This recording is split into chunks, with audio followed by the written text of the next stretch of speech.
They say money can't buy you love, but apparently it can buy you a lifetime of suspicion.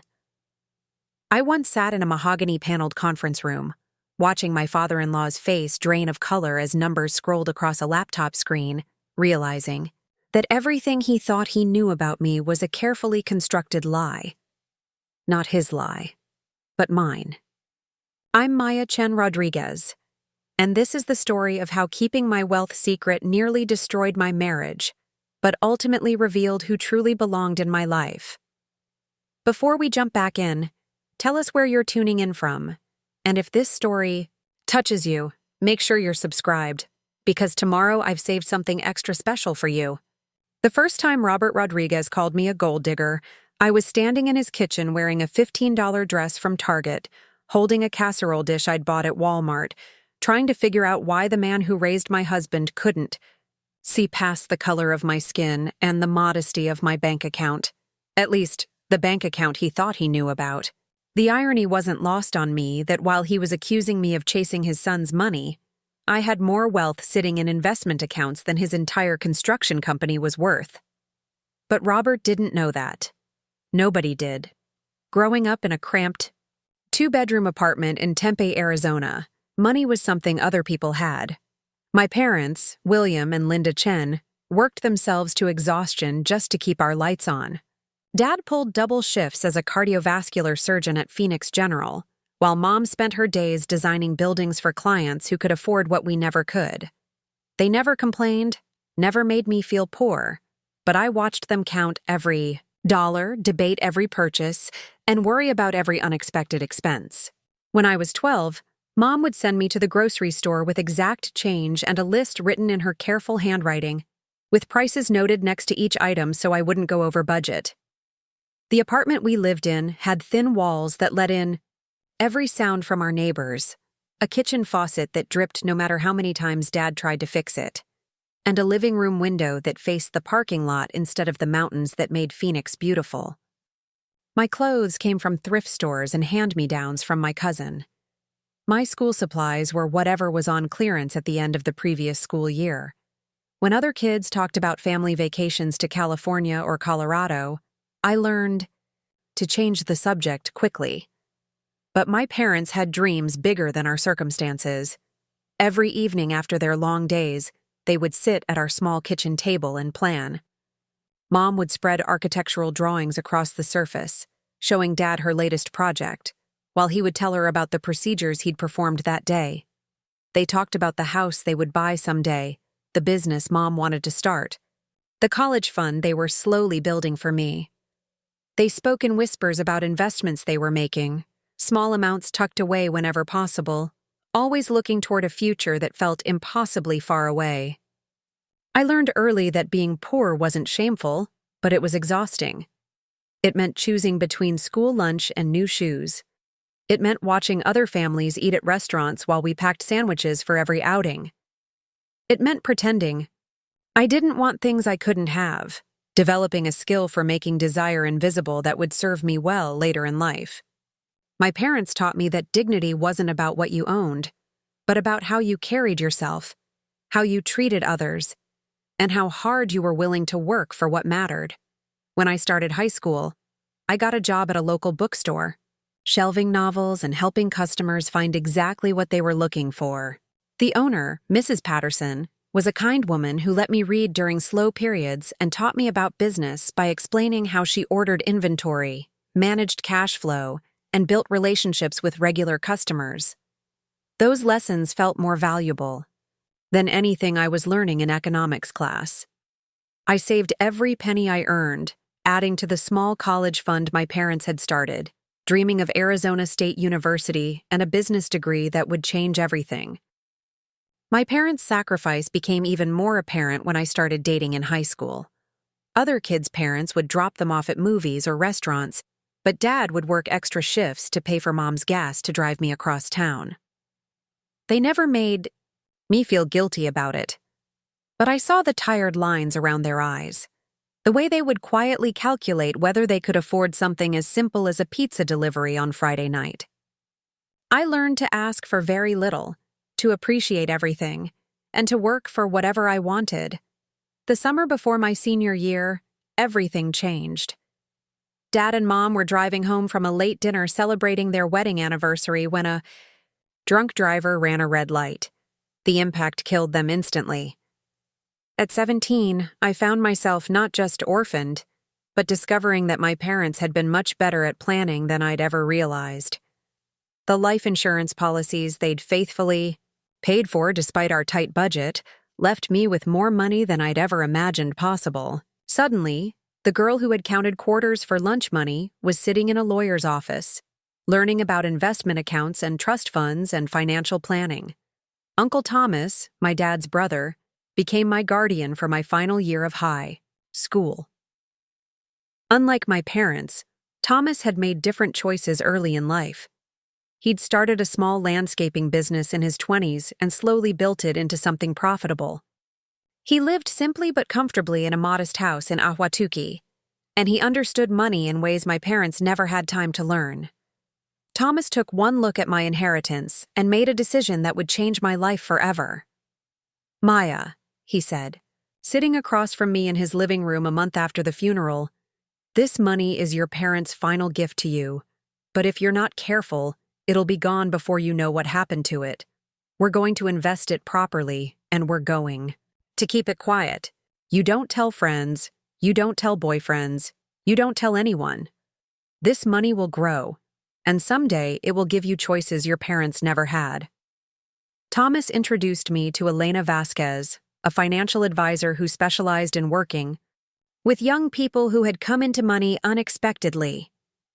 Elena taught me about diversified portfolios, index funds, real estate investment trusts, and the power of compound interest. She helped me understand that the inheritance, properly managed, could become true wealth if I was patient and smart about it. More importantly, she helped me understand that wealth was a responsibility, not just an opportunity. The plan we developed was elegant in its simplicity. I would live off a small portion of the inheritance while I finished high school and college, investing the vast majority and letting it grow. I would get a job after graduation, live modestly, and let people believe that my paycheck was my only source of income. The investment accounts would remain hidden, growing quietly in the background, managed by Elena and overseen by Uncle Thomas.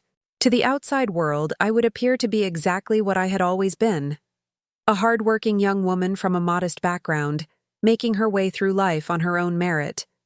The strategy worked perfectly through college.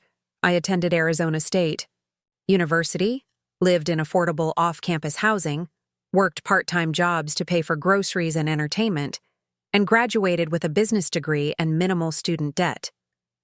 My classmates saw me as someone who was careful with money because I had to be, not because I was sitting on a growing investment portfolio. I dated occasionally, but I never had to worry about whether someone was interested in me or my money, because as far as anyone knew, I didn't have any money beyond my part-time job earnings. After graduation, I got an entry-level position at a small environmental consulting firm in Phoenix. The work was challenging and fulfilling, helping businesses reduce their environmental impact while saving money. My starting salary was modest, but it was enough to rent a small apartment, buy a reliable used car, and maintain the lifestyle I'd been living throughout college. Meanwhile, Elena continued to manage my investments, sending me quarterly reports that showed steady growth. By my 25th birthday, the inheritance had nearly doubled. It was at the consulting firm that I first learned about sustainable technology and the business opportunities in environmental solutions. I watched how our clients struggled to balance profitability with environmental responsibility, and I began to see gaps in the market that a smart entrepreneur could fill. I started developing a business plan for my own consulting company, one that would specialize in helping mid-size businesses implement sustainable practices that would save them money in the long run. Uncle Thomas encouraged my entrepreneurial ambitions, but he also cautioned me about timing and presentation. "When you're ready to start your own business," he said, "you'll need to be careful about how you fund it. You can't just suddenly have access to hundreds of thousands of dollars without people asking questions. We'll need to structure it carefully, make it look like business loans and investor funding. The advice proved prescient, because it was around this time that I met Daniel Rodriguez at a networking event for young professionals. Daniel was handsome, funny, and passionate about his work in construction project management. He had an easy smile and a way of making everyone around him feel comfortable. Preparing and narrating this story took us a lot of time, so if you are enjoying it, subscribe to our channel. It means a lot to us. Now back to the story. When he asked me out for coffee, I said yes without hesitation. Our first date lasted 4 hours. We talked about everything: our families, our work, our dreams for the future. Daniel told me about growing up in his father's construction business, learning the trade from the ground up, and his plans to eventually take over and expand Rodriguez Construction. I told him about my parents, my modest upbringing, and my dreams of starting my own consulting firm someday. The conversation flowed naturally, and I found myself genuinely attracted to his ambition and kindness. Daniel's family background was different from mine, but not in the way I expected. Rodriguez Construction was successful, generating steady revenue from residential and commercial projects throughout the Phoenix area. The family lived comfortably in a nice house in Scottsdale, took annual vacations, and never seemed to worry about money the way my parents had. But they weren't wealthy by Phoenix standards, just solidly middle class with a profitable family business. What struck me most about Daniel was his work ethic.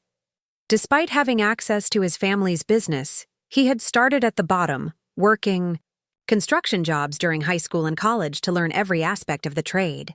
He talked about his employees with genuine respect and concern, and his plans for the company focused on creating good jobs and building quality projects, not just maximizing profits. His values aligned with mine in ways that felt rare and precious. As our relationship deepened over the following months, I found myself in an increasingly complicated position.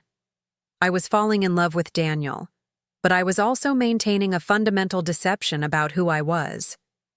Every time he picked up the check at dinner, insisting that he could afford it while I lived on my small consulting salary, I felt a twist of guilt. When he expressed concern about my tight budget or suggested ways I could save money, I had to bite my tongue to keep from revealing the truth. The deception became more difficult when Daniel started talking about our future together. He would mention how we would need to save carefully for a house, how we would both need to work to afford the kind of life we wanted, how his family's business could provide stability while I built my consulting career. His plans were based on the assumption that we would be combining two modest incomes, and I didn't know how to tell him that one of those incomes was fictional. Uncle Thomas advised patience. "You need to be sure about him before you reveal something. This is significant," he said. "Money changes everything, Maya. Once he knows, your relationship will never be the same.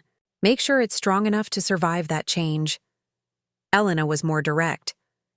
"You're playing with fire," she warned. "The longer you wait, the harder it will be to explain why you kept this secret. And if his family finds out you've been hiding significant wealth, they might wonder what else you're hiding." But I was afraid. I had seen how money could change relationships, how it could make people question motives and create power imbalances. I loved Daniel for who he was, not for his family's business or his earning potential. I wanted to know that he loved me the same way for my character and my companionship, not for what I could provide financially. The inheritance was my safety net, my independence, my insurance against ever being vulnerable the way my parents had been. Sharing that information felt like giving up the one thing that made me feel truly secure. The first sign of trouble came 6 months into our relationship, during a family barbecue at the Rodriguez house in Scottsdale. Daniel's father, Robert, was a big man with calloused hands and a direct way of speaking that could be either charming or intimidating, depending on his mood. His wife, Patricia, was more reserved but equally observant, the kind of woman who noticed everything and formed opinions quickly. I had dressed carefully for the occasion, choosing a simple sundress from Target and keeping my jewelry minimal. I brought a homemade side dish and a bottle of moderately priced wine, the kind of contribution that would seem thoughtful but not extravagant. I was determined to make a good impression, to show Daniel's family that I was the kind of woman who would be a good partner for their son. The barbecue started well enough. Patricia complimented my potato salad, and Robert seemed genuinely interested in my work at the consulting firm. Daniel's sister Carmen was friendly, asking about my family and my plans for the future. I began to relax, thinking that I was fitting in naturally with Daniel's family. But as the evening progressed, I started to notice the subtle ways that Robert was evaluating me. He asked pointed questions about my apartment, my car, my student loans. When I mentioned that I was hoping to start my own business someday, he wanted to know how I planned to finance it. His questions felt less like polite conversation and more like an interview, as if he was trying to assess my financial worthiness. The moment that changed everything came when Patricia asked about my parents. I told the story I had told many times before, hardworking immigrant parents who had died in a car accident during my senior year of high school. I mentioned that they had been frugal and responsible, always planning for the future. But I kept the details vague, focusing on their character rather than their circumstances. Robert listened carefully, then asked, "So they didn't leave you much then? I mean, financially?" The question caught me off guard. I had expected sympathy, maybe some gentle inquiries about how I had managed after their death. Instead, Robert was asking directly about my inheritance, and his tone suggested that he already knew the answer he expected to hear. "They left me enough to finish college," I said carefully, which was technically true even though it was wildly incomplete. Robert nodded, but I could see him processing this information, filing it away for future reference. The conversation moved on to other topics, but I felt like I had just failed some kind of test I didn't know I was taking. Later that evening, as Daniel drove me home, he was unusually quiet. Finally, I asked if something was wrong. "My dad likes you," he said, but his tone suggested there was more to the story.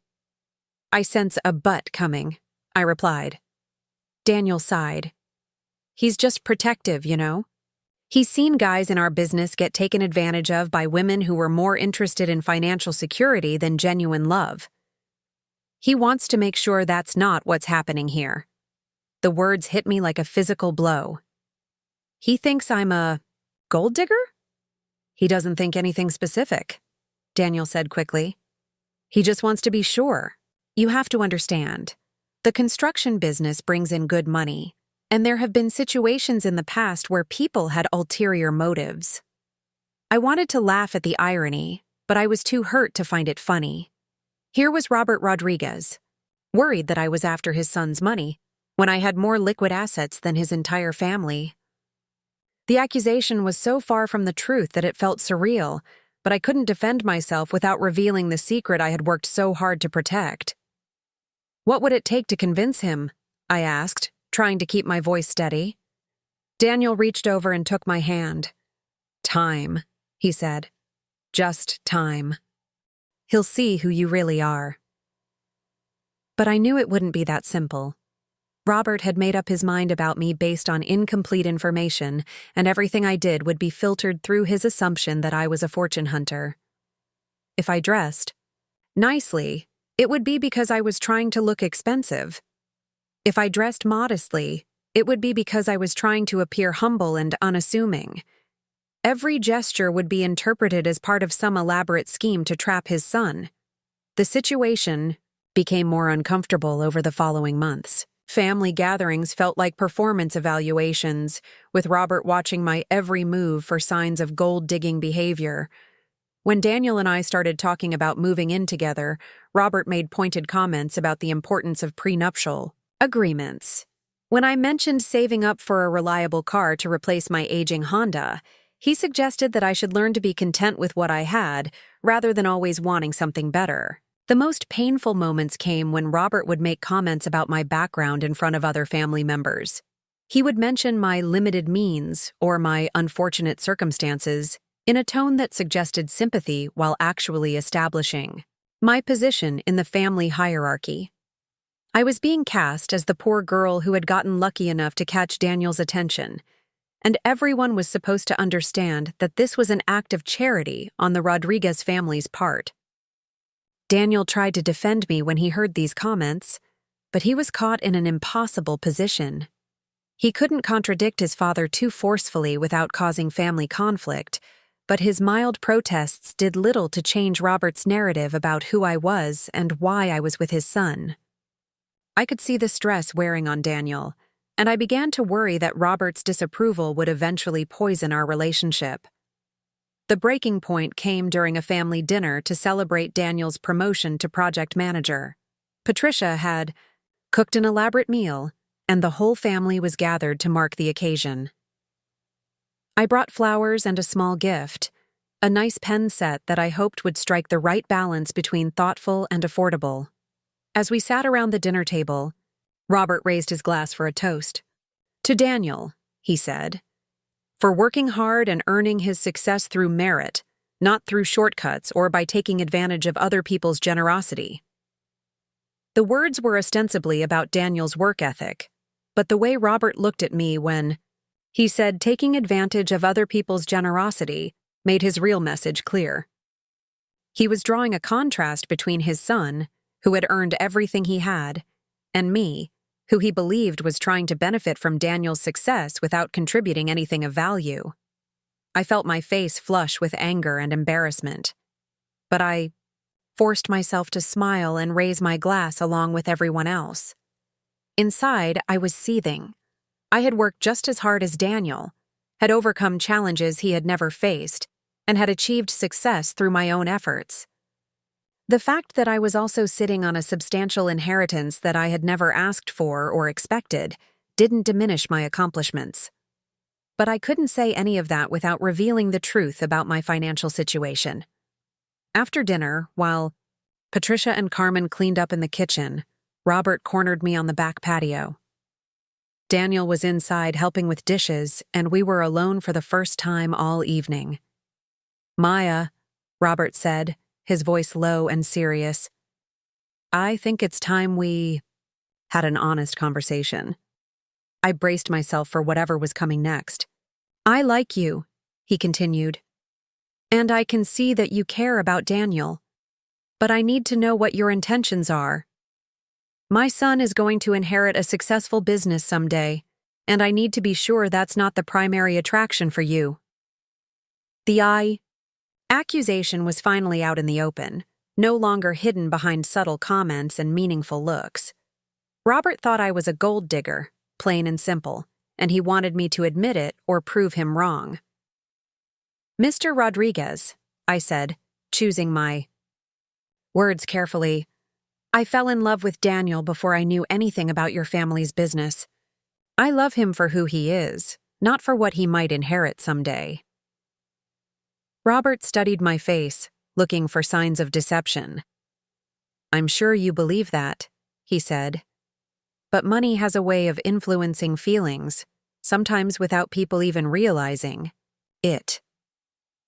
The security that comes with a successful family business can be very attractive to someone who's never had that kind of stability." His words stung because they contained just enough truth to be dangerous. I had never had the kind of financial security that came from a family business, even though I had achieved financial security through other means. My modest background was real, even if my current circumstances were more complicated than they appeared. "I understand your concern," I said, "but I think you're underestimating your son. Daniel is smart enough to know the difference between someone who loves him and someone who's using him. If you don't trust my motives, at least trust his judgment." Robert shook his head. "Daniel is a good man, but good men can be blinded by pretty faces and sad stories. I've seen it happen before. Men who should know better, getting involved with women who saw them as meal tickets rather than partners." The conversation was going nowhere, and I could feel my temper rising. Robert had made up his mind about me, and nothing I said would change it. Worse, his suspicions were creating a wedge between Daniel and his family, putting stress on relationships that mattered to the man I loved. "What would it take to convince you?" I asked. "What proof would you need that I'm not after Daniel's money?" Robert considered this for a moment. "Time," he said finally. "Time and consistency.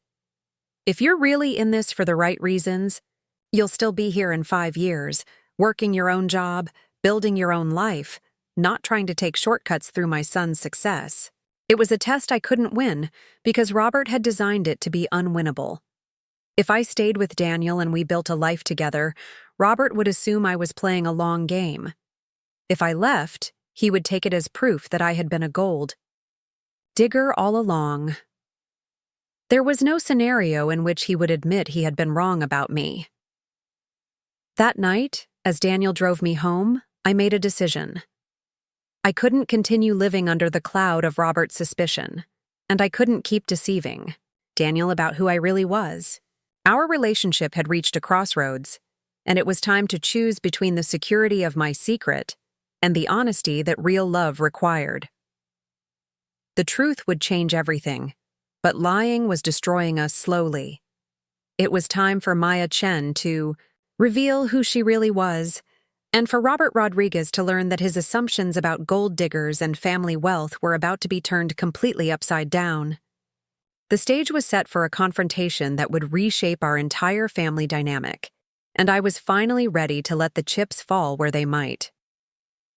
The morning I decided to tell Daniel the truth about my financial situation, I woke up at 4 a.m. with my heart racing and my stomach in knots.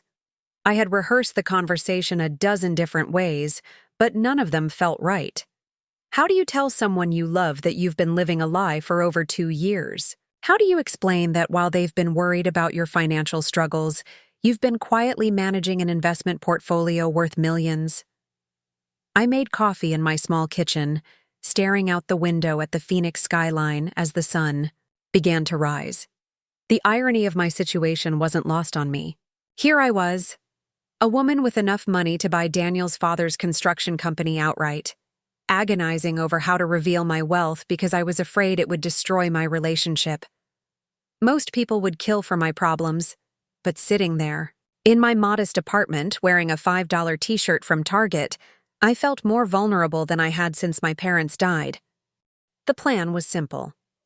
I would take Daniel to lunch at our favorite quiet restaurant, order something inexpensive as usual, and then tell him everything. About the inheritance, about the investments, about Elena and Uncle Thomas, and the careful strategy we had developed to keep my wealth hidden. I would explain why I had felt the need to maintain this deception, and I would hope that he would understand and forgive me. But when I called Daniel that morning to suggest lunch, his voice was strained and distant. "Actually, Maya, I think we need to talk," he said, and something in his tone made my blood run cold. "That's exactly what I was calling about," I replied, trying to keep my voice steady. "I have something important to tell you." There was a pause.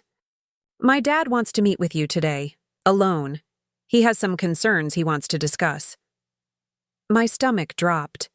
Robert Rodriguez wanting a private meeting could only mean one thing. He had decided to escalate his campaign against me. Whatever he had planned, it wasn't going to be a friendly conversation about my intentions toward his son. "What kind of concerns?" I asked, though I was fairly sure I already knew the answer. "He's been watching, Maya. The way you dress, the places you suggest we go, the things you say about the future. He thinks you're being calculating, trying to position yourself to take advantage of our family's success." The accusation hit me like a slap across the face. Everything I had done to appear modest and unassuming had been interpreted as manipulation. My careful budgeting had been seen as scheming. My humble wardrobe had been viewed as a costume designed to hide my true mercenary nature. "And what do you think?" I asked quietly. Another pause, longer this time. "I think my dad sees things that I don't want to see. I think maybe I've been so caught up in how I feel about you that I haven't been objective about your behavior." The words felt like a knife twisting in my chest. Daniel was starting to believe his father's narrative. About me, the man I loved, the man I had been planning to trust with my deepest secret, was beginning to see me as a manipulative gold digger. "Daniel," I said, fighting to keep my voice from shaking, "you know me better than that. You know who I am." "I thought I did," he replied, and the doubt in his voice was unmistakable. "But my dad pointed out some things that I can't ignore. The way you always let me pay for everything, even when I know it's a stretch for your budget. The way you ask questions about the business, about our plans for expansion. The way you light up when we talk about the future, about the life we could build together."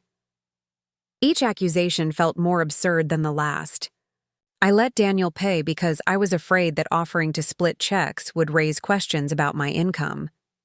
I asked about the business because I was genuinely interested in his work and his dreams. I lit up when we talked about the future because I was imagining sharing my real life with him, not scheming to steal his. "I want to explain," I said desperately. "Everything you're thinking, everything your father suspects, it's not what it seems. If you'll just let me tell you the whole story." "That's what this meeting is about," Daniel interrupted. "My dad wants to hear your explanation. He wants to give you a chance to prove that his concerns are unfounded." The trap was closing around me, and I could feel my options disappearing. If I met with Robert alone, he would ambush me with accusations and twisted interpretations of my behavior. If I refused to meet with him, it would be taken as proof that I had something to hide. Either way, I was being backed into a corner where the truth would be my only defense. "Fine," I said. "I'll meet with him. But Daniel, I need you to know that after today, everything is going to be different. I'm going to tell you both something that will change how you see me, and I hope you'll remember that I love you before you decide what that means."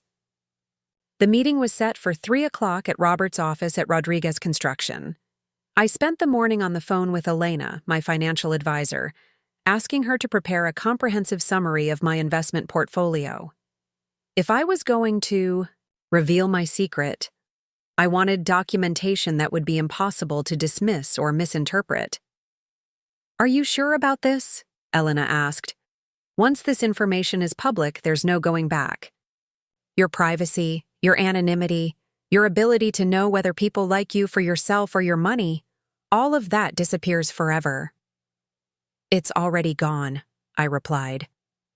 "The man I love thinks I'm a fraud, and his father thinks I'm a predator. I'd rather have them hate me for who I really am than love me for who I'm pretending to be." Elena promised to have the documents ready within an hour.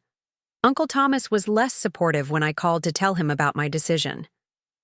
"Maya, this is a mistake," he said bluntly. "You're reacting emotionally to a situation that requires strategic thinking. If Daniel and his family can't accept you without knowing about your wealth, what makes you think they'll accept you better once they know you've been hiding it?" "Because the truth is better than living a lie," I said. "I can't build a future with Daniel while hiding such a fundamental part of who I am. And I can't let Robert Rodriguez destroy our relationship with his unfounded suspicions." "His suspicions aren't unfounded from his perspective," Uncle Thomas pointed out. "He sees a young woman from a modest background who is dating his wealthy son. Without additional information, his concerns are reasonable. But once you reveal your wealth, those same concerns are going to shift. He'll wonder why you hid it, what else you might be hiding, and whether you're actually much more calculating than he originally thought." The warning was prescient, but I was past the point of careful calculation. I had been living in fear for too long, making decisions based on what other people might think rather than what I knew to be right. It was time to stop being afraid of my own success and start owning who I had become. I arrived at Rodriguez Construction 15 minutes early, parking my modest Honda Civic next to the shiny pickup trucks and SUVs that filled the company lot. The building was a single-story structure with a small office area in front and a large warehouse in back. Through the windows, I could see workers loading supplies and equipment, the daily rhythm of a successful business. Robert's office was exactly what I expected. Practical furniture, industry awards on the walls, family photos on the desk. He was sitting behind a metal desk that had seen years of use, wearing work clothes that suggested he had spent the morning on a job site. This was a man who had built his success through physical labor and practical decisions, and everything about his office reinforced that image. "Maya," he said, standing up to shake my hand. "Thank you for coming. I know this is uncomfortable, but I think it's necessary." I sat down in the chair across from his desk, placing a manila folder containing Elena's financial summary on my lap. My heart was pounding, but my voice was steady when I spoke. "Mr. Rodriguez, before we begin, I want you to know that I understand your concerns about my relationship with Daniel. If I were in your position, if I had a son who was dating someone I didn't know well, I would probably have similar questions." Robert nodded, his expression cautious but not hostile. "I appreciate that. This isn't personal, Maya. I like you as a person. But I have to protect my family, and that means making sure the people who become part of our family are here for the right reasons." "I understand," I said, "and I want to address those concerns directly. But first, I need to tell you something about myself that I haven't shared with anyone, including Daniel. Something that I think will change your perspective on my motivations." Robert leaned forward slightly, his attention focused completely on me. "I'm listening." I took a deep breath and opened the manila folder, removing Elena's portfolio summary, and placing it on the desk between us. "Mr. Rodriguez, I'm not the struggling young professional you think I am. This document shows my current financial position, managed by a licensed investment advisor and audited by a certified public accountant." Robert picked up the papers, his eyes scanning the first page. I watched his expression change from curiosity to confusion to shock as he processed the numbers in front of him. His face went pale, and he looked up at me with an expression I had never seen before. "This says you have over $8 million in liquid assets," he said quietly. "That's correct," I replied. "My parents left me a substantial life insurance settlement when they died. I've been investing it carefully for the past 10 years. With professional guidance, the portfolio has grown significantly over time." Robert stared at the documents, flipping through pages of investment summaries, bank statements, and asset valuations. "You've been hiding this from Daniel?" "Yes," I said simply. "I've been hiding it from everyone except my uncle and my financial advisor. I wanted to be sure that people, especially Daniel, would love me for who I am rather than what I have." "But why?" Robert asked, and for the first time since I had known him, he sounded genuinely confused rather than suspicious. Why would someone with this kind of wealth pretend to be struggling financially? I had been preparing for this question for months, but articulating the answer was still difficult. Because I've seen what money does to relationships. I've seen how it changes the way people treat you, the way they think about you, the way they interact with you. I wanted to know that Daniel loved Maya the person, not Maya the inheritance. Robert set the papers down and leaned back in his chair, studying my face with an expression that was completely different from his usual skeptical evaluation. "So when I've been worried that you're after my son's money, I have more money than your son will ever see," I finished. "I don't need his inheritance, Mr. Rodriguez. I don't need anyone's financial support. I've been paying my own way since I was 17 years old, and I'll continue paying my own way regardless of what happens with Daniel." The silence that followed was deafening. Robert picked up the financial documents again, reading more carefully, this time, occasionally glancing up at me as if trying to reconcile the numbers on the page with the woman sitting across from him. "These investments," he said finally, "they're sophisticated. Real estate trusts, international index funds, municipal bonds. This isn't the kind of portfolio that someone stumbles into by accident." "No," I agreed. "I've been working with a professional advisor since I was 18. She's taught me about diversification, risk management, long-term growth strategies. Managing wealth is a skill, just like construction or any other profession. Robert shook his head slowly. I don't understand. If you have this kind of financial independence, why are you working at a consulting firm for $40,000 a year? Why are you living in a modest apartment and driving an old car? The question went to the heart of everything I had been grappling with for years. Because the money doesn't define who I am. I work because I want to contribute something meaningful to the world. I live modestly because extravagance doesn't bring me happiness. I drive an old car because it gets me where I need to go reliably. The wealth gives me security and options, but it doesn't change my values or my goals. But you've been deceiving my son, Robert said, and I could hear the prosecutor in his voice returning. You've been letting him worry about your financial situation, letting him plan a future based on assumptions that aren't true. Yes, I admitted, and that's been eating me alive. That's why I'm here today, why I'm revealing this to you even though I know it complicates everything. I can't build a real relationship with Daniel while hiding such a fundamental part of my life. Robert stood up and walked to the window, looking out at the construction yard where his employees were loading equipment for the next day's jobs. When he turned back to me, his expression was thoughtful but troubled. Maya, I owe you an apology. I've spent 2 years assuming the worst about your motivations, and I was completely wrong. You're not a gold digger. If anything, you're the opposite. Thank you, I said quietly. But, he continued, and I braced myself for what was coming next. I'm not sure this makes things better. In fact, it might make them worse. The words hit me like a physical blow. What do you mean? Robert sat back down, his expression serious. Daniel is a proud man, Maya. He comes from a family that believes in earning what you have, working, for what you get. Learning that the woman he loves has been hiding millions of dollars from him, that she's been letting him pay for dinners and worry about her financial struggles while sitting on a fortune. That's going to be devastating to him. I felt my chest tighten with panic.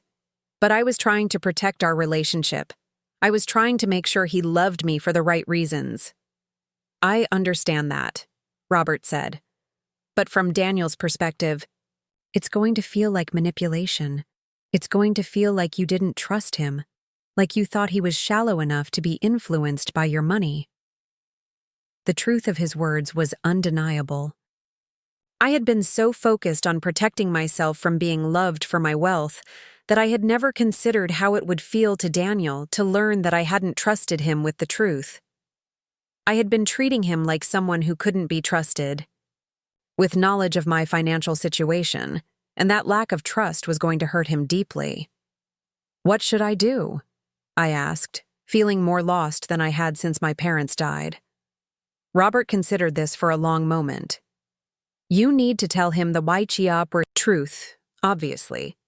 But you need to be prepared for the possibility that this revelation might end your relationship rather than strengthen it. Daniel might not be able to forgive the deception, regardless of your motivations. The possibility had occurred to me, but hearing it stated so bluntly made it feel real in a way that was terrifying. I had kept my secret to protect my relationship with Daniel, but revealing it might destroy that relationship anyway. There's something else you need to consider, Robert continued. If word of your wealth gets out, it's going to change how everyone sees you. Business associates, friends, potential romantic partners in the future. You'll never again have the luxury of knowing whether people like you for yourself or for your money. I know, I said. I've been thinking about that for years. But a lie isn't sustainable. I'd rather face the challenges of being known for who I really am than continue pretending to be someone I'm not. Robert nodded slowly. I respect that decision. It takes courage to choose truth over comfort. We sat in silence for several minutes, both of us processing the complete reversal of our previous dynamic. The man who had seen me as a threat, to his family's financial security was now grappling with the reality that I was potentially wealthier than his entire family combined.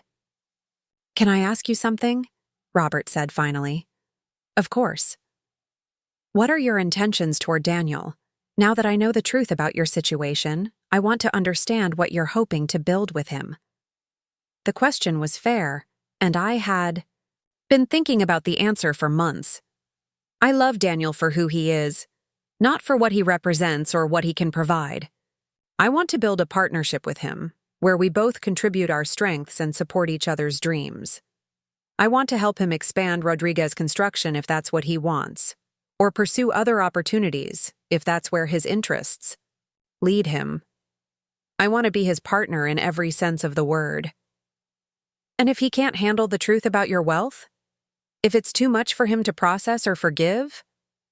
The question I had been dreading, but one I needed to answer honestly. Then, I'll have learned something important about both of us. I'll know that our relationship wasn't strong enough to survive complete honesty, and he'll know that his assumptions about my motivations were wrong. It will be painful, but it will be real. Robert picked up the financial documents one more time, shaking his head in amazement. "Maya, I have to say, this is not how I expected this conversation to go. I was prepared to confront you about taking advantage of my son. Instead, I'm sitting here realizing that you could probably buy my entire company with cash and still have money left over." "Money isn't everything, Mr. Rodriguez," I said. "Your company represents something that can't be bought, a legacy of hard work, quality craftsmanship, and family values. Those things matter more than any investment portfolio."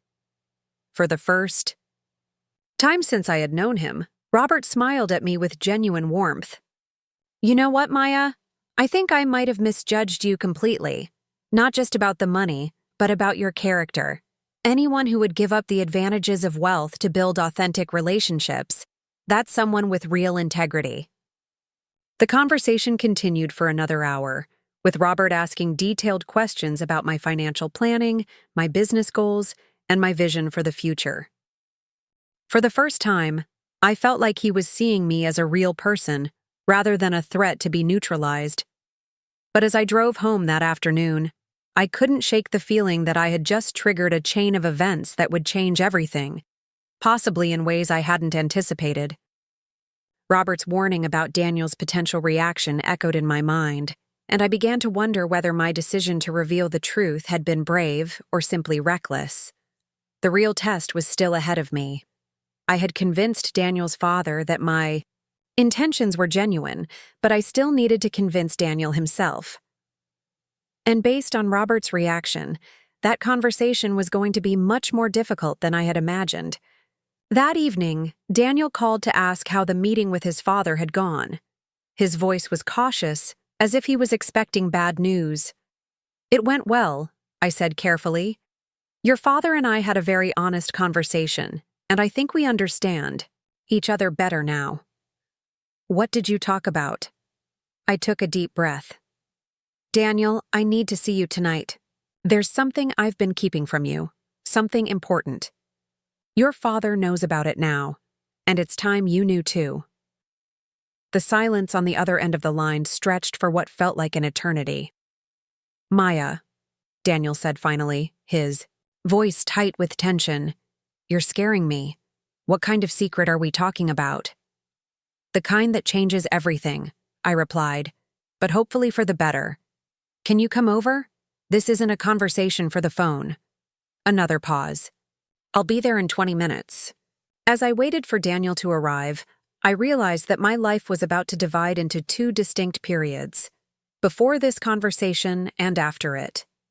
There would be no going back to the comfortable lie I had been living, no return to the simple dynamic of the struggling young professional and her supportive boyfriend. In 20 minutes, I would either save my relationship or destroy it. But either way, I would finally be free to be completely honest about who I was and what I had to offer. The truth was about to set me free, even if it cost me everything I thought I wanted. Daniel arrived exactly 20 minutes later, but those 20 minutes felt like the longest of my life. I had used the time to organize my thoughts, gather the financial documents I would need to show him, and mentally prepare for every possible reaction he might have. I had rehearsed explanations, apologies, and justifications, but none of them felt adequate for the magnitude of what I was about to reveal. When I opened the door, Daniel's face was a mask of controlled anxiety. He had changed out of his work, clothes into jeans and a button-down shirt, as if he had gone home first to prepare himself for whatever conversation was coming. His usually warm brown eyes were guarded, and I could see the tension in the set of his shoulders. "Hey," he said, quietly, stepping into my apartment without his usual kiss hello. "Hey," I replied, closing the door behind him and trying to steady my nerves. "Do you want something to drink? Coffee, water, beer?" "Maya, I think I need you to just tell me whatever it is you need to tell me. The suspense is killing me." I nodded, leading him to the small living room where I had arranged the financial documents on my coffee table. Daniel sat on the edge of my couch, his hands clasped tightly together, while I remained standing. I needed to be able to move, to gesture, to have some physical outlet for the nervous energy coursing through my body. "Daniel, what I'm about to tell you is going to sound impossible at first. I need you to listen to the whole explanation before you react, okay?" He nodded, but I could see the worry deepening in his expression. "For the past 2.5 years, I've been lying to you about something fundamental. Not lying exactly, but omitting a truth that changes everything about who I am and what our relationship means." Daniel's face went pale. "Are you married? Do you have kids? Are you sick?" "No, nothing like that," I said quickly. "It's about money, Daniel. It's about the fact that I'm not the struggling young professional you think I am." I picked up the portfolio summary from the coffee table and handed it to him. "I'm wealthy, Daniel, very wealthy. This document shows my current financial position." Daniel took the papers with hands that trembled slightly. I watched his eyes scan the first page, saw the exact moment when the numbers registered in his brain. His face went through the same progression of emotions I had seen on his father's face earlier that day. Confusion, disbelief, shock, and then something that looked like betrayal. $8.3 million, he said quietly, reading. "From the summary, you have $8.3 million in investment accounts." "Yes," I confirmed. "Plus real estate holdings, retirement accounts, and liquid savings. The total is closer to $9 million. Daniel set the papers down on the coffee table as if they were contaminated. He stood up abruptly and walked to my living room window, staring out at the parking lot where his truck sat next to my modest Honda. "How?" he asked without turning around. "My parents left me a substantial life insurance settlement when they died. I've been investing it with professional guidance for over a decade. The portfolio has grown significantly." "And you never thought to mention this?" His voice was carefully controlled, but I could hear the anger underneath. "I was afraid," I said honestly. "I was afraid it would change how you saw me, how you felt about me. I wanted to know that you loved me for who I am, not for what I have." Daniel turned around, and the look on his face made my heart sink. It wasn't just anger I saw there, but hurt and confusion and something that looked like disgust. "So instead, you let me worry about your finances for 2 years? You let me insist on paying for dinners because I thought you couldn't afford to split the check. You let me plan our future based on combining 2 modest incomes." "Daniel, I can explain." "Explain what?" His voice was rising now, the careful controls slipping. "Explain how you've been manipulating me this entire time? Explain how you've been playing some kind of elaborate game where you pretend to be someone you're not?" "I wasn't manipulating you," I said desperately. "I was protecting us. I was trying to build something real that wasn't based on money or what I could provide financially." "By lying to me," Daniel said flatly, "by letting me make decisions and plans based on information that was completely false." "I never lied to you directly. I just didn't tell you about the investments. Maya, do you hear yourself right now? You're trying to justify keeping a secret worth $9 million by saying it wasn't technically lying. The accusation stung because it contained enough truth to be devastating. I had been lying, if not with words, then with omissions and implications. Every time Daniel had worried about my budget, every time he had suggested ways I could save money, every time he had made plans for our future based on my supposed financial limitations, I had allowed those misconceptions to continue. I was going to tell you, I said weakly. I was planning to tell you today, even before your father wanted to meet with me. When? Daniel demanded. When were you going to tell me? After we got married? After we bought a house together? After I spent years worrying about whether I could provide for you financially? I don't know, I admitted. I kept waiting for the right moment, the right way to explain it. The right moment, Daniel repeated, shaking his head. Maya, we've been talking about moving in together. We've been talking about getting engaged, and you've been keeping something this massive from me the entire time. Because I love you, I said, tears starting to blur my vision. Because I wanted you to love me for the right reasons. The right reasons, Daniel said. And now, his voice was bitter. You mean you wanted to make sure I wasn't a gold digger like your father accused you of being? The irony was so sharp it was painful. Daniel, that's not fair. Isn't it? You've been testing me this whole time, haven't you? Seeing whether I would love you even if you were poor. Making sure I was worthy of your secret wealth. That's not how I thought about it. But that's what it was, Daniel said. You've been conducting some kind of elaborate character evaluation, and I didn't even know I was being tested. I sank down onto the couch, feeling like the conversation was spiraling beyond my control.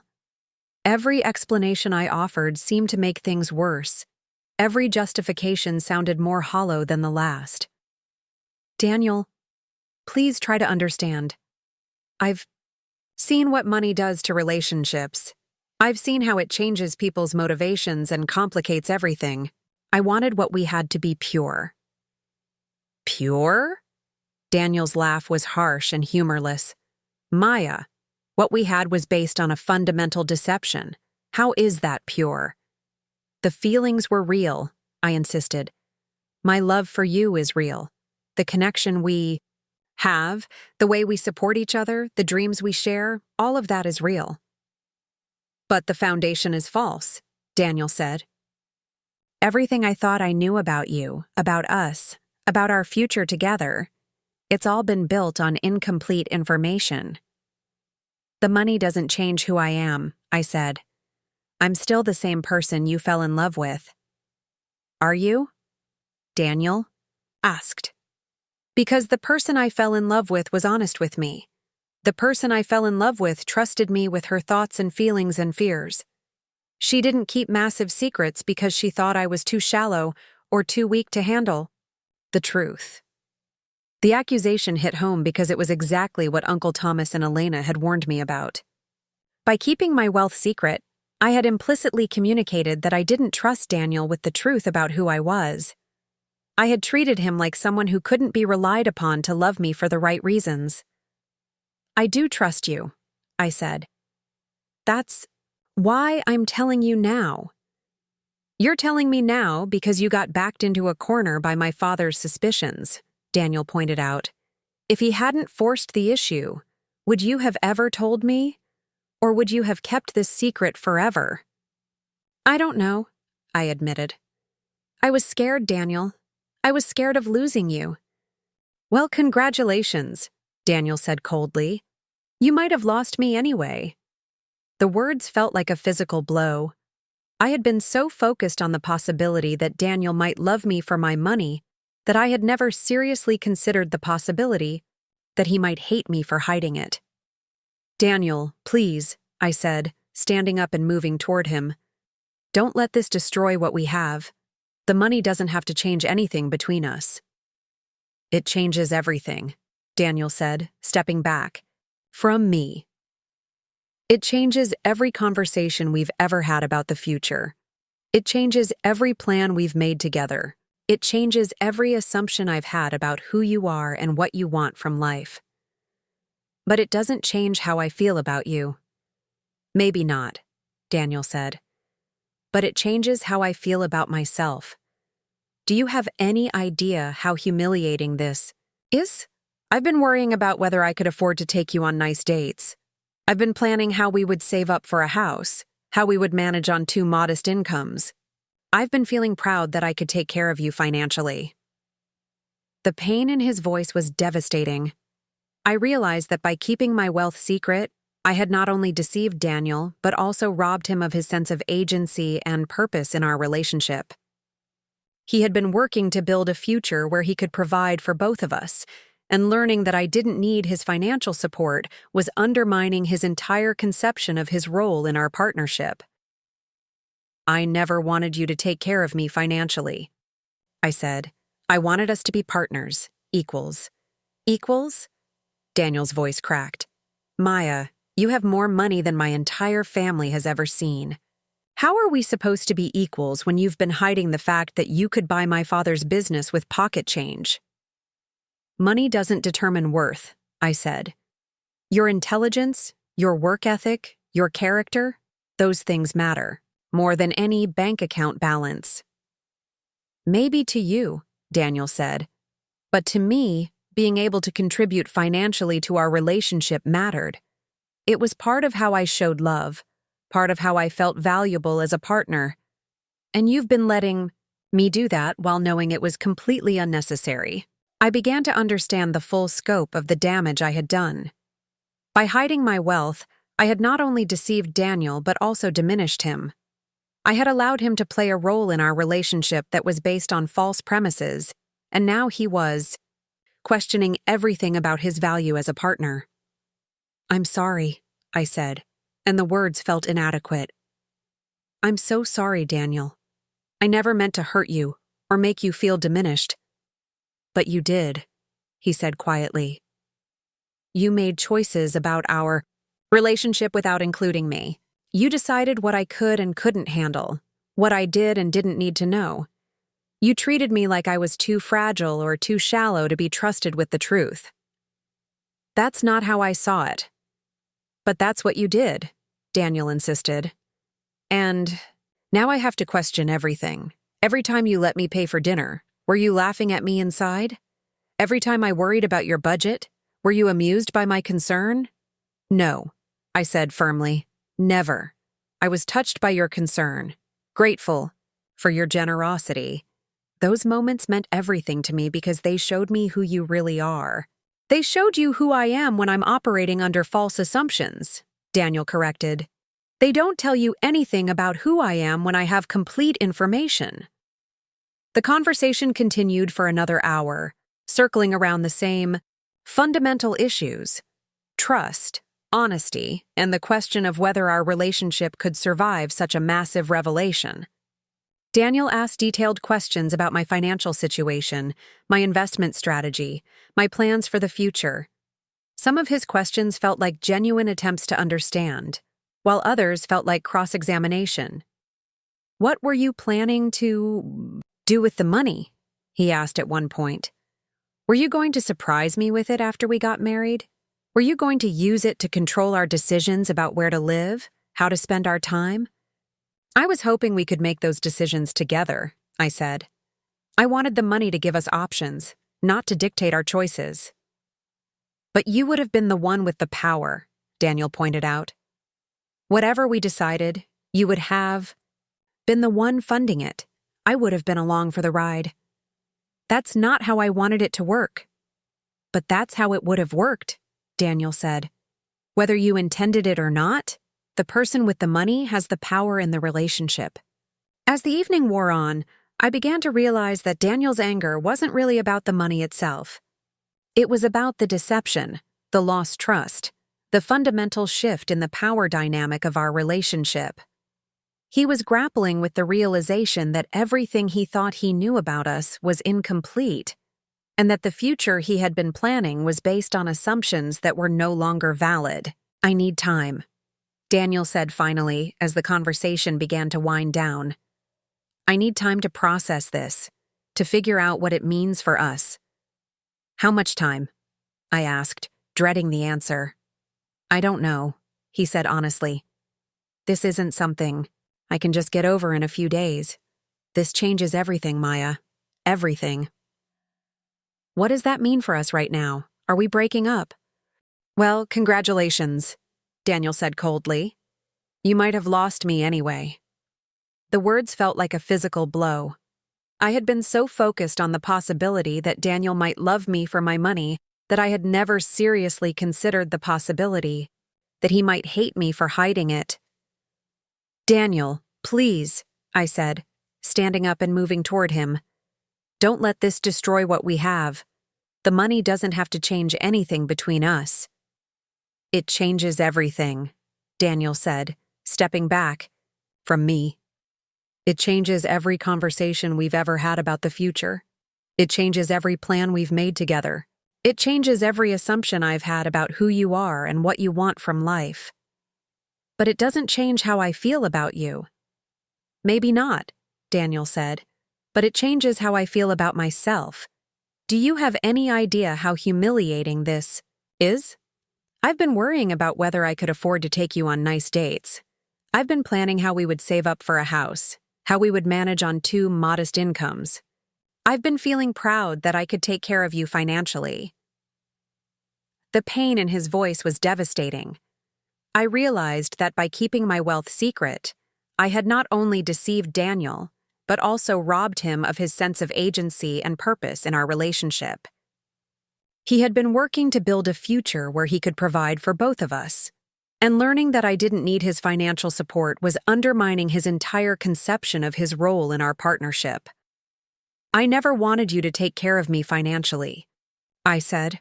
"I wanted us to be partners, equals." "Equals?" Daniel's voice cracked. "Maya, you have more money than my entire family has ever seen. How are we supposed to be equals when you've been hiding the fact that you could buy my father's business with pocket change?" "Money doesn't determine worth," I said. "Your intelligence, your work ethic, your character, those things matter more than any bank account balance." "Maybe to you," Daniel said, "but to me, being able to contribute financially to our relationship mattered. It was part of how I showed love, part of how I felt valuable as a partner. And you've been letting me do that while knowing it was completely unnecessary." I began to understand the full scope of the damage I had done. By hiding my wealth, I had not only deceived Daniel, but also diminished him. I had allowed him to play a role in our relationship that was based on false premises. And now he was questioning everything about his value as a partner. "I'm sorry," I said, and the words felt inadequate. "I'm so sorry, Daniel. I never meant to hurt you or make you feel diminished." "But you did," he said quietly. "You made choices about our relationship without including me. You decided what I could and couldn't handle, what I did and didn't need to know. You treated me like I was too fragile or too shallow to be trusted with the truth." "That's not how I saw it." "But that's what you did," Daniel insisted. "And now I have to question everything. Every time you let me pay for dinner, were you laughing at me inside? Every time I worried about your budget, were you amused by my concern?" "No," I said firmly. "Never. I was touched by your concern, grateful for your generosity. Those moments meant everything to me because they showed me who you really are. They showed you who I am when I'm operating under false assumptions," Daniel corrected. "They don't tell you anything about who I am when I have complete information."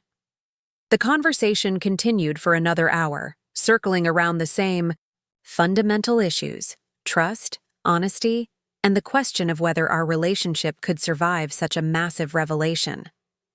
Daniel asked detailed questions about my financial situation, my investment strategy, my plans for the future.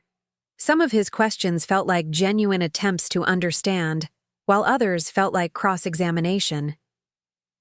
"What were you planning to Do with the money?" he asked at one point. "Were you going to surprise me with it after we got married? Were you going to use it to control our decisions about where to live, how to spend our time?" I was hoping we could make those decisions together, I said. I wanted the money to give us options, not to dictate our choices.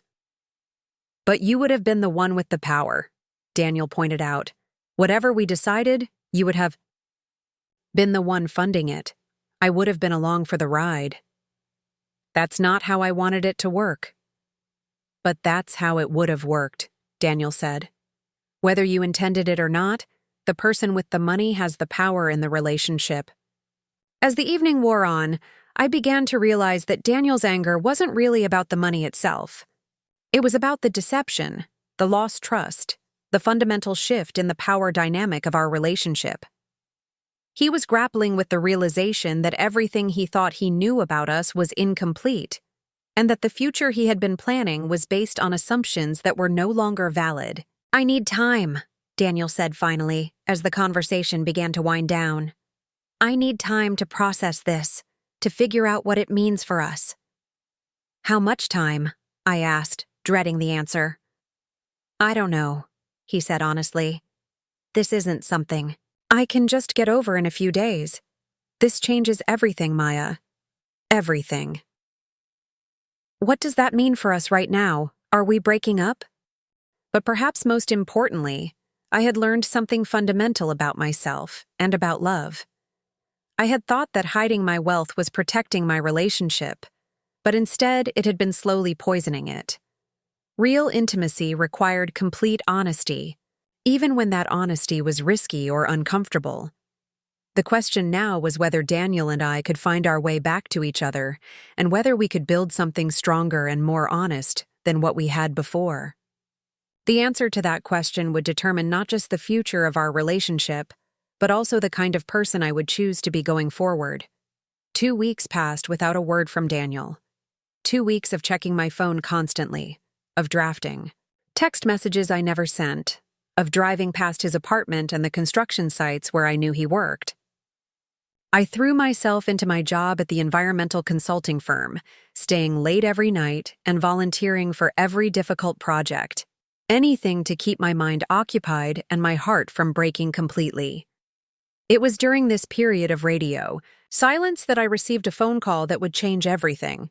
Though I didn't recognize it at the time, the caller identified himself as Marcus Webb, a journalist from Phoenix Business Weekly, and he wanted to interview me about my inspiring story of young entrepreneurship and hidden success.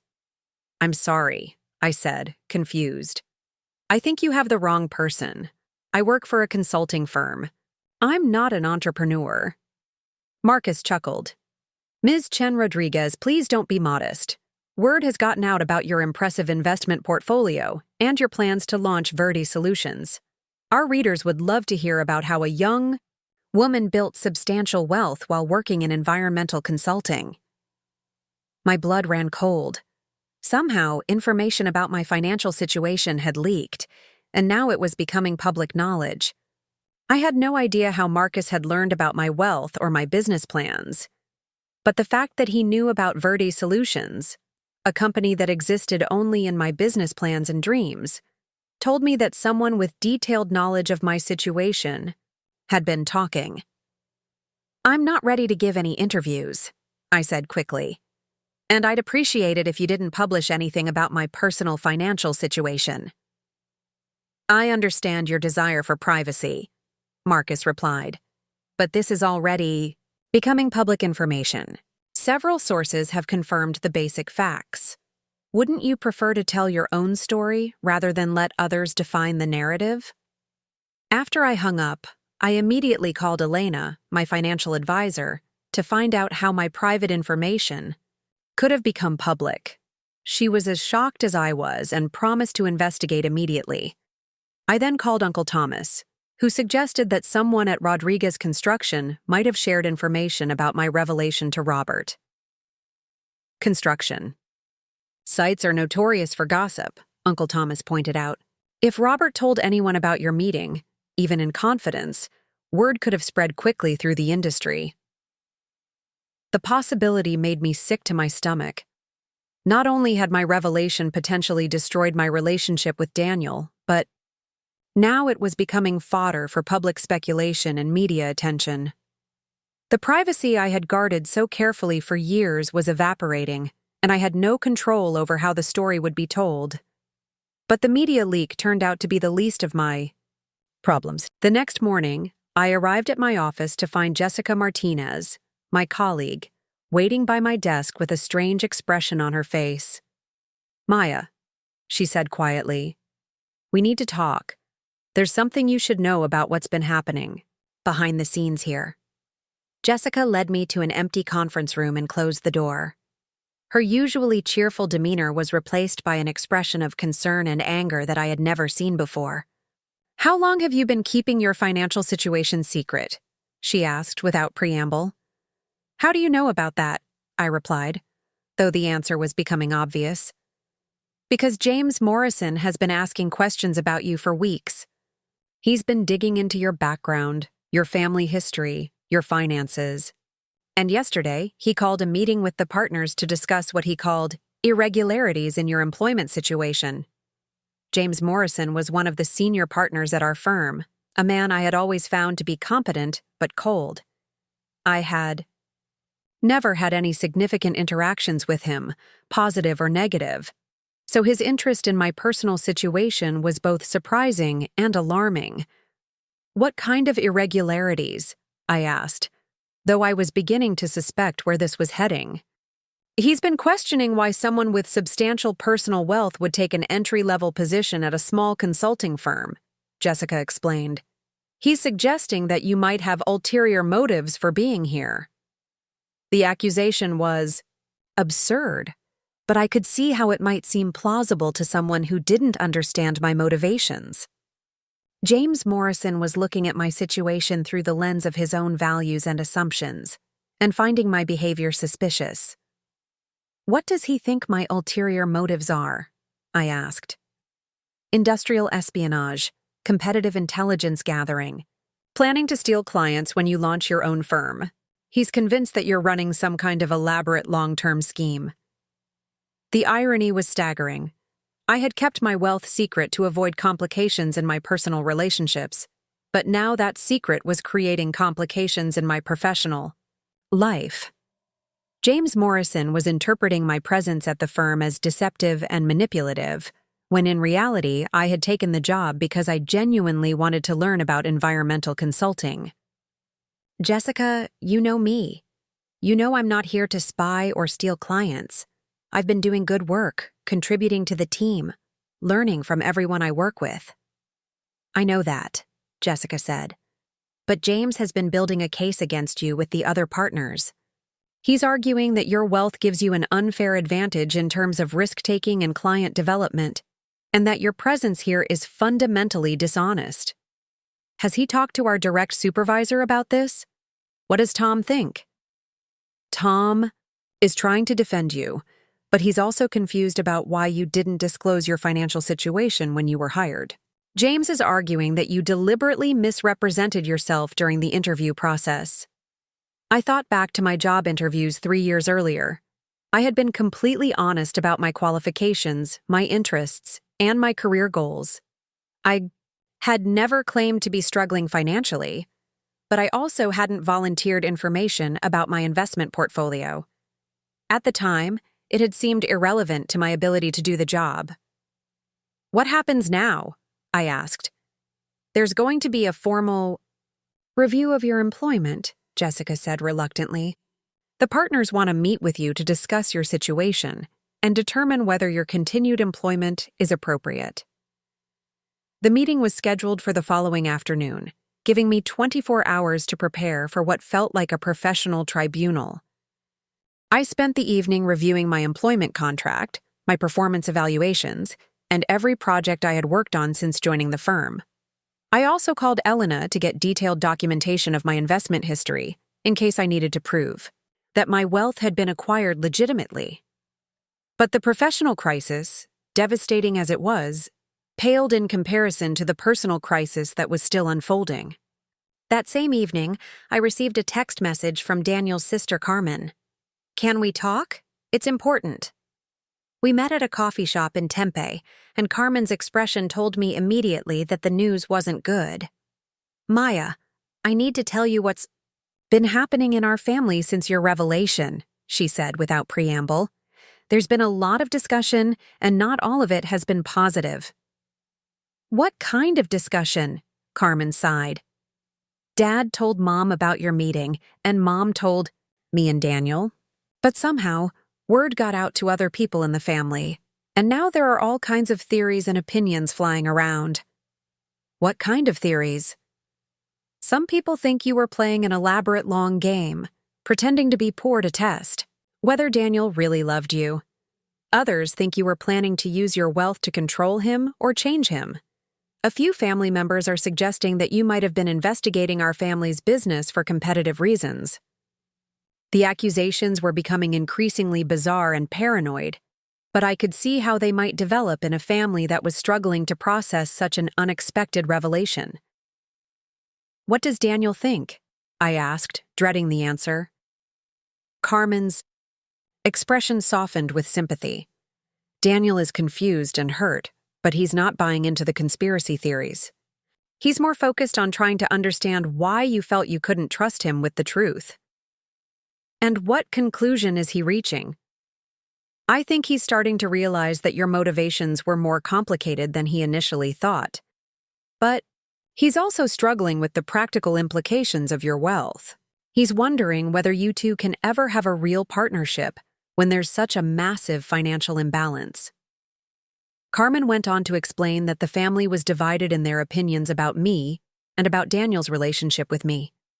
Robert, surprisingly, had become one of my defenders, arguing that my character and work ethic were more important than my bank account balance. Patricia was taking a wait-and-see approach, focused on supporting Daniel through his decision-making process.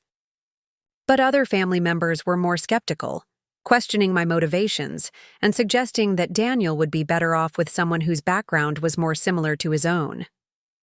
"The worst part," Carmen continued, "is that some people are now questioning whether Daniel is good enough for you. They're suggesting that you'll eventually get bored with him and his simple lifestyle and move on to someone more sophisticated." The idea that anyone would question Daniel's worth was infuriating to me. Daniel was intelligent, hardworking, kind, and ambitious. The fact that he didn't have millions of dollars in investment accounts had nothing to do with his value as a person or as a partner. "Carmen, you know that's not how I see Daniel. You know I love him for who he is, not for what he has or doesn't have." "I know that," Carmen said, "but some people in our family have their own insecurities about money and success. Your situation is bringing out fears and assumptions that were already there." The conversation with Carmen helped me understand that my revelation hadn't just affected Daniel and me, but had rippled through his entire family, creating divisions and tensions that hadn't existed before. I was beginning to realize that the consequences of my secret extended far beyond my personal relationship, affecting multiple families and professional relationships in ways I had never anticipated. The employment review meeting the next day was as uncomfortable as I had expected. I sat across from 3 senior partners, including James Morrison, while they questioned me about my motivations for working at their firm and my plans for the future. "Ms. Chen," James began, "can you help us understand why someone with your financial resources would choose to work for a small consulting firm at an entry-level salary?" "Because I wanted to learn about environmental consulting," I replied honestly. "I was interested in the field, and I thought working for an established firm would give me valuable experience and mentorship. But surely someone with your resources could have started their own firm immediately or invested in an existing business as a partner rather than an employee." "I could have," I agreed, "but I didn't think I had the knowledge or experience to run a consulting business successfully. I wanted to learn from professionals who had been in the field for years." James exchanged glances with the other partners. And during this learning process, were you gathering information that you planned to use when you eventually launched your own competing firm? The question was insulting, but I kept my voice level. I've learned a great deal during my time here, just as I would expect any employee to learn from their work experience. I've also contributed to successful projects and helped generate revenue for this firm. My learning has been mutual and beneficial. But you were planning to leave eventually and start Verdi Solutions, weren't you? Eventually, yes. Just as many employees eventually leave to start their own businesses or pursue other opportunities. I've never made any secret of my long-term entrepreneurial interests. The questions continued for over an hour, with James Morrison and the other partners probing every aspect of my employment and my future plans. It became clear that they were looking for evidence of deception or bad faith, but my work record and performance evaluations didn't support their suspicions. Finally, Tom Brennan, my direct supervisor, spoke up in my defense. I want to point out that Maya has been one of our strongest performers since she joined the firm. Her work has been excellent. Her client relationships have been positive, and she's contributed to several major project successes. Whatever her personal financial situation, her professional conduct has been exemplary. That may be true, James replied, but the question is whether her employment here has been conducted under false pretenses. Did she misrepresent herself during the hiring process? Has she been using her position to gain competitive intelligence? These are serious questions that affect the integrity of our firm. What false pretenses? Tom asked pointedly. She applied for a job, interviewed honestly about her qualifications and interests, and has performed that job well. Her personal wealth doesn't change any of those facts. The debate continued, but it was clear that the partners were divided in their assessment of my situation. James Morrison was convinced that my presence at the firm was somehow deceptive or inappropriate, while Tom and one other partner argued that my financial situation was irrelevant to my job performance. Eventually, they asked me to step out while they deliberated. I waited in my office for what felt like hours, watching my colleagues work and wondering whether I would still have a job at the end of the day. When they called me back into the conference room, the atmosphere was tense but not hostile. Maya, Tom said, clearly speaking for the group, we've decided that there's no evidence of misconduct or deception in your employment here. You've performed your job duties well, and your personal financial situation doesn't disqualify you from continued employment. I felt a wave of relief, but Tom wasn't finished. However, he continued, we also recognize that your situation creates some unusual dynamics that we need to address going forward. If you're planning to launch your own firm in the near future, we need to discuss a timeline and transition plan that protects our clients and our business interests. It was a reasonable request, and I agreed to work with them on developing a plan for my eventual departure. But the experience had been sobering, showing me how quickly my financial revelation could create suspicion and conflict in professional relationships. That evening, I received a phone call that I had been both hoping for and dreading. Daniel's name appeared on my phone screen, and my heart began racing before I even answered. Maya, he said when I picked up, I think it's time we talked again. I've been hoping you'd call, I said, trying to keep the desperation out of my voice. Can you meet me tomorrow evening? There's a lot we need to discuss. Of course. Where? How about Papago Park, near the Buttes? Somewhere quiet, where we can talk without distractions. The location choice was significant. Papago Park was where Daniel and I had gone on one of our first dates, hiking the easy trails and talking for hours about our dreams and goals. It was a place that held positive memories for both of us, which I hoped was a good sign. I'll be there, I said. Daniel, Let's save it for tomorrow, he interrupted gently. There's a lot to talk about, and I want to do it properly. After we hung up, I realized that everything was coming to a head simultaneously. My professional crisis was being resolved. My personal relationship was reaching a crucial turning. point, and my private financial situation was becoming increasingly public. The careful compartmentalization of my life was collapsing, forcing me to confront all of these challenges at once. I spent the evening preparing for what might be the most important conversation of my life.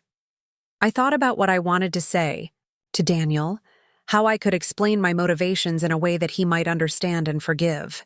I also thought about what I would do if he decided that our relationship couldn't survive the revelation of my wealth and the deception that had accompanied it. But mostly, I thought about how fundamentally my life had changed in just a few weeks. The secret that had defined my adult life was now public knowledge, affecting not just my personal relationships, but my professional reputation and my future opportunities.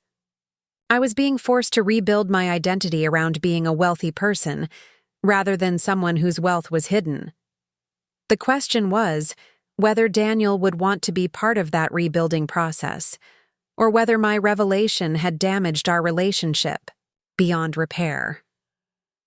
Tomorrow's conversation would determine not just the future of our relationship, but also the kind of person I would choose to be going forward. As I prepared for bed that night, I realized that regardless of what happened with Daniel, I had learned something important about myself and about honesty. Keeping secrets, even well-intentioned ones, created more problems than they solved. The truth was messy and complicated, and sometimes painful, but it was also the foundation of any meaningful relationship. Tomorrow I would find out whether Daniel and I could build something new and honest from the ruins of our old relationship, or whether the cost of my deception had been too high to overcome. Either way, I was finally ready to face the future as my authentic self, wealth, and all. I arrived at Papago Park 15 minutes early, parking near the trailhead where Daniel and I had shared so many meaningful conversations over the past 2.5 years. The desert landscape looked different in the late afternoon light, the red sandstone formations casting long shadows across the valley floor. I chose a bench facing the distinctive hole-in-the-rock formation, the same spot where Daniel had first told me he loved me 8 months earlier. The irony wasn't lost on me that we were returning to the place where our relationship had reached its highest point, to potentially witness its end. I sat quietly, watching hikers pass by and trying to calm my nerves. Everything felt surreal, as if I were watching someone else's life unfold, rather than living my own. Daniel arrived exactly on time, wearing jeans and the blue button-down shirt I had given him for his birthday. His face was serious, but not hostile, and he nodded when he saw me rather than offering his usual warm smile. He sat down on the bench, beside me, leaving more space between us than he normally would, and we both stared out at the desert for several minutes without speaking. "I've been doing a lot of thinking," Daniel finally said, his voice carefully measured. "About us, about what happened, about what it all means." "And what conclusions have you reached?" I asked, trying to keep my voice steady despite the fear coursing through my veins. "That I've been looking at this situation all wrong," he replied, turning to face me directly for the first time since he'd arrived. I've been so focused on feeling betrayed and humiliated that I missed the bigger picture. I felt a flicker of hope, but tried not to let it show. "What's the bigger picture?" Daniel was quiet for a moment, gathering his thoughts. "The bigger picture is that you've been carrying this enormous secret for years, not because you wanted to manipulate anyone, but because you were terrified of how money would change your relationships. You've been living a double life, not for personal gain, but because you were trying to protect something precious." The understanding in his voice was more than I had dared to hope for, but I could tell there was more coming. "But Maya," he continued, "the fact that your motivations were understandable doesn't erase the impact of your choices. You made decisions about our relationship without including me. You decided what I could handle, what I needed to know, what kind of partner I would be, and that hurt me in ways I'm still trying to process." "I know," I said quietly. "I know I hurt you, and I'm sorry." I thought I was protecting us, but I realize now that I was actually undermining us. The thing is, Daniel said, I understand why you made those choices. If I had inherited millions of dollars when I was young, I might have made similar decisions. Money complicates everything, and you were trying to keep our relationship pure. But relationships aren't supposed to be pure in that way. They're supposed to be complete. They're supposed to include all the messy, complicated parts of who we are. By keeping this secret, you were preventing me from loving the whole you. The insight was profound and painful. I had thought I was protecting our love by hiding my wealth, but I had actually been limiting it. Daniel could only love the version of me that I had chosen to show him, not the complete person I actually was. As we talked through the golden hour of sunset, Daniel revealed the depth of his contemplation over the past 2 weeks. He had spoken with his father at length, processing Robert's complete reversal of opinion about me.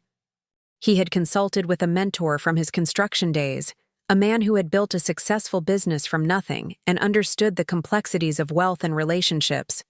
Most importantly, he had spent long hours examining his own feelings and motivations. I realized something important, Daniel said, watching a hawk circle overhead. My anger wasn't really about the money. It was about feeling excluded from a fundamental part of your life. It was about realizing that the woman I loved didn't trust me enough to share something so significant. I did trust you, I protested. That's why I was planning to tell you. Eventually, Daniel pointed out, but Maya, we've been together for over 2 years. We've talked about marriage, about buying a house together, about our future plans. How long were you planning to wait? The question hung between us like a challenge. I had no good answer because the truth was that I had been paralyzed by fear, unable to take the leap of faith that real intimacy required. I don't know, I admitted. I kept thinking there would be a perfect moment, a perfect way to explain it that wouldn't change everything between us. But there isn't a perfect way to reveal something like this, Daniel said gently.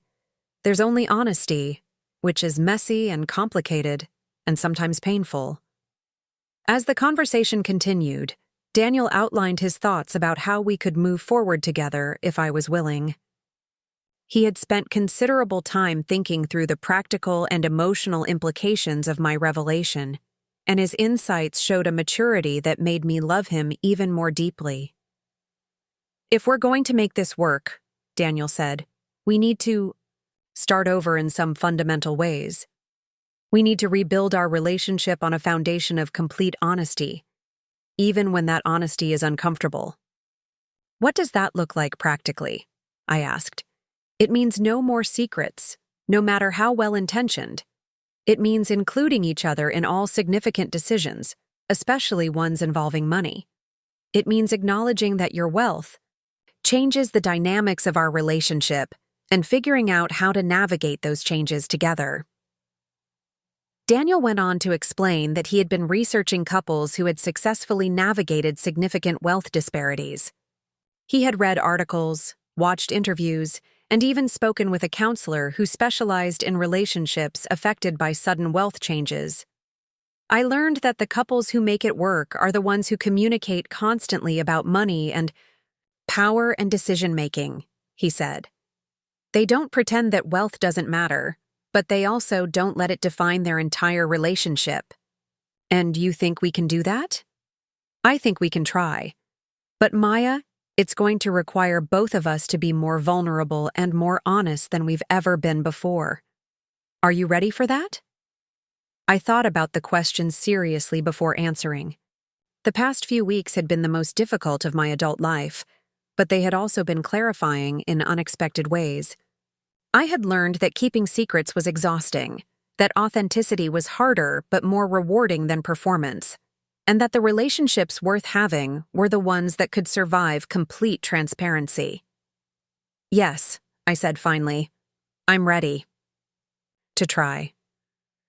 Daniel smiled then, the first genuine smile I had seen from him since the night I revealed my secret. Good. Because I love you, Maya. Not the version of you that you thought I wanted to see, but the real you.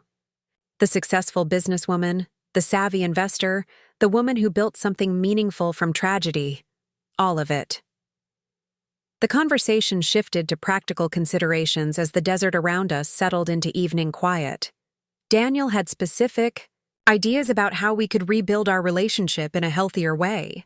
He wanted us to attend couples counseling together, to work with my financial advisor so he could better understand my investment strategy, and to develop new patterns of communication that prioritized honesty over harmony.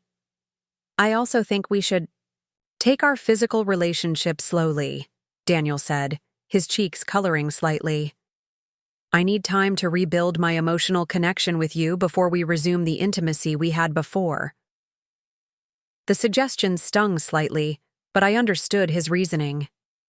Trust and intimacy were interconnected, and Daniel needed to feel secure in our emotional relationship before he could be fully present physically. There's something else we need to discuss, Daniel continued. The public attention that your situation is attracting. Word is getting out about your wealth, and that's going to affect both of us going forward. He was right. The journalist from Phoenix Business Weekly had been persistent, and I had heard through Uncle Thomas that other media outlets were starting to show interest in my story. The comfortable anonymity I had enjoyed for years was disappearing, replaced by the kind of public scrutiny that wealthy people often faced. How do you feel about that? I asked. Honestly, it concerns me, Daniel said. People are going to wonder why you're with a construction worker when you could have anyone. They're going to question my motivations, just like my father questioned yours. And how will you handle that? By focusing on what matters to us, not what other people think, Daniel replied firmly. The people who know us will understand that our relationship is real. The people who don't know us don't matter. As we prepared to leave Papago Park, Daniel took my hand for the first time since our confrontation weeks earlier. The gesture was tentative but warm, a small sign that we were beginning to find our way back to each other. Maya, he said, as we walked toward our cars. I want you to know that I'm committed to making this work, but I also need you to understand that rebuilding trust takes time. There will probably be moments when I struggle with doubt or insecurity, and I need you to be patient with that process. I understand, I said, and I want you to know that I'm committed to complete honesty from now on, even when it's difficult or scary. Over the following months, Daniel and I embarked on what felt like an entirely new relationship. We attended couples counseling sessions with Dr. Linda Chen, a therapist who specialized in relationships affected by significant life changes. The sessions were sometimes challenging, forcing us to examine not just my financial deception, but also deeper patterns of communication that had been present throughout our relationship. Dr. Chen helped us understand that my tendency to control information was part of a broader pattern of managing other people's perceptions of me.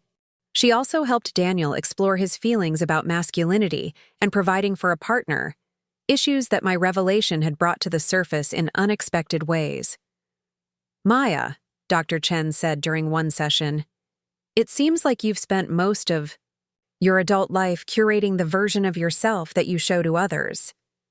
How do you think that affected your ability to be truly intimate with Daniel? The question forced me to examine behaviors I had never fully recognized. I realized that I had been presenting a carefully edited version of myself to Daniel from the very beginning, not just about money, but about my fears, my ambitions, and my vulnerabilities. I think I've been afraid of being fully known, I admitted. Not just because of the money, but because I was afraid that if Daniel saw all of my complications, he might decide I wasn't worth the effort. Meanwhile, we began working with Elena, my financial advisor, to develop a framework for managing our financial differences. Elena suggested what she called a partnership model, where we would maintain some financial independence while also building shared goals and investments. The key, Elena explained during one of our meetings, is to find ways for both of you to contribute meaningfully to your shared life, even though your financial contributions will be dramatically different. We developed a system where Daniel would continue to manage his own income and expenses while contributing to our shared life in ways that were proportional to his means. Meanwhile, I would use my wealth to provide security and opportunities for both of us, but always with Daniel's input and agreement. The arrangement required constant communication and negotiation, but it also created a framework for partnership that felt more equitable than either complete financial merger or complete separation would have been. During this rebuilding period, I also made the decision to leave my position at the environmental consulting firm and launch Verde Solutions. The transition was complicated by the increasing public knowledge of my wealth as potential clients, and partners now knew that I was self-funding the venture. Some people see your financial independence as an advantage, my former supervisor Tom pointed out. They figure that if you're investing your own money, you must be confident in your business model. And others see it as unfair competition, I replied, thinking about some of the reactions I had encountered from other consultants in the area. Focus on providing value, Tom advised. Let your work speak for itself. Daniel was incredibly supportive during the launch of Verde Solutions, offering insights from his experience in the construction industry and celebrating each milestone with genuine enthusiasm. His understanding of business operations provided valuable perspective as I navigated the challenges of entrepreneurship. "You know what I've realized?" Daniel said one evening as we reviewed my business plan together. "Your wealth isn't just about the money itself. It's about the freedom it gives you to take risks and pursue opportunities that other people can't afford to chase." "Is that a good thing or a bad thing?" I asked. "It's just a thing," Daniel replied. "Like any advantage. It's what you do with it that matters." As Verde Solutions grew and our relationship continued to heal, Daniel and I found ourselves settling into a rhythm that felt both sustainable and fulfilling. We were building a life together that incorporated both of our strengths and ambitions, while acknowledging the complexities that my wealth introduced. The public attention surrounding my story gradually diminished, but the experience had fundamentally changed how I thought about privacy and authenticity. I was no longer carrying the burden of a massive secret, but I was also no longer able to control how people perceived me. "I miss the simplicity sometimes," I admitted to Uncle Thomas during one of our regular phone calls. There was something appealing about being able to control how people saw me. "But was that control real?" Uncle Thomas asked. "Or was it just an illusion that prevented you from having authentic relationships?" The question stayed with me for weeks. I realized that my efforts to control other people's perceptions had actually limited my ability to form genuine connections. By hiding my wealth, I had prevented people from knowing and accepting the complete me. 10 months after our reunion at Papago Park, Daniel proposed during a weekend trip to Sedona. We were hiking one of our favorite trails when he stopped at an overlook and got down on one knee. "Maya," he said, his voice steady despite the emotion in his eyes.